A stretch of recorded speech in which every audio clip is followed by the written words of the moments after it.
Hello one and all, this is Soulful Lordy, James Bullock, once again with another video game first impressions. This time around, Predator Hunting Grounds for the PlayStation 4 and PC.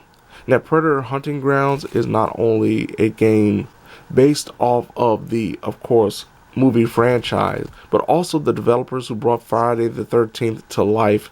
This time, it changes up a little bit. Instead of being 7-on-1 against Jason Voorhees, you're 4-on-1 against the Predator. Actually, you're 4-on-1 against a bunch of NPCs and AI enemies.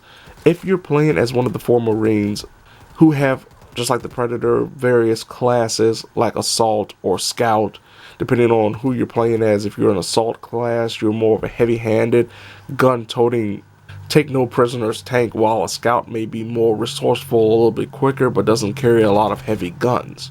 You go about the map disposing of AI enemies, complete certain missions, be it destroying drugs or finding out information from a computer, all the while being hunted by the Predator, potentially, who is being controlled by a human opponent. These missions are relatively mundane.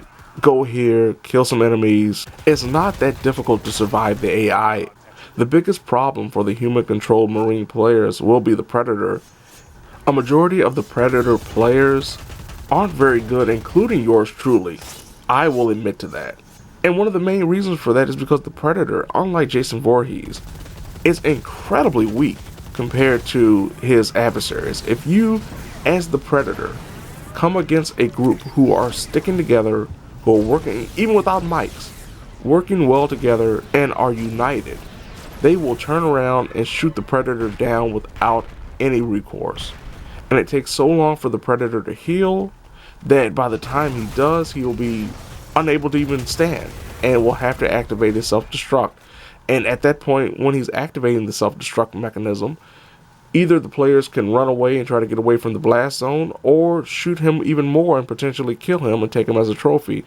Now, if the Predator dies, that is the end of the round. As I said, playing as the Predator can be a very clunky experience. One of the biggest things is the parkour that is associated with the Predator. He can climb up trees in a single leap and move around using his heat vision to find heat signatures. He can turn translucent. He's not necessarily invisible. The Predator's melee attacks also take a long time to wind up, and they don't do as much damage as they could.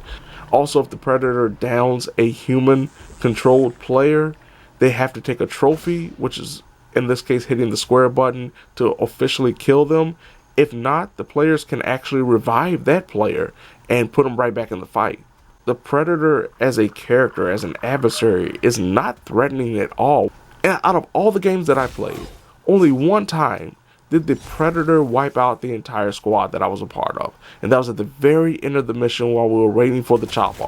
While we were waiting for the chopper to come and save us, the Predator got up on us and killed us all. That was it. Other times, either he killed one of us, sometimes me, and other times he killed nobody. When it comes to me as the Predator, I only was able to do it once as well. I was only able to kill the field team once. Out of all the times that I played as the Predator, I was only able to be successful once. The Predator is not a threat whatsoever in a game that is based off of him being the ultimate hunter.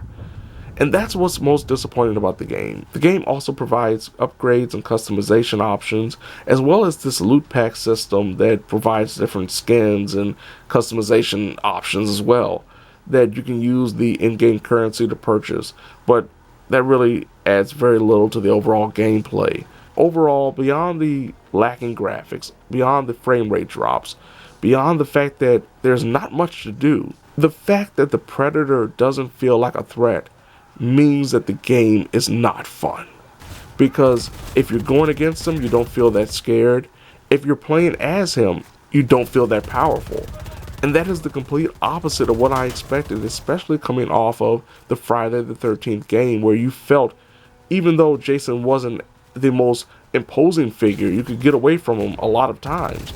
It always felt like you had the power in your hands, especially if you knew how to play as Jason. Whereas with this, no matter if you know how to play as the Predator or not, more than likely, if you're playing against a team that knows what they're doing, knows how to stick together, knows how to be united, the Predator is no threat whatsoever.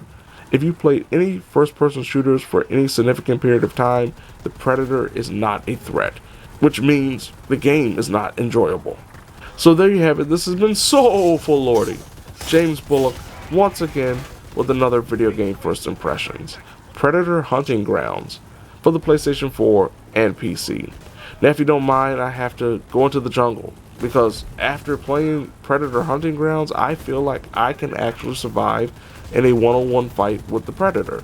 And if I can't, and he does take my hardcore trophy and my skull and my spine and everything else, I guess I will have no choice but to say, oh lordy.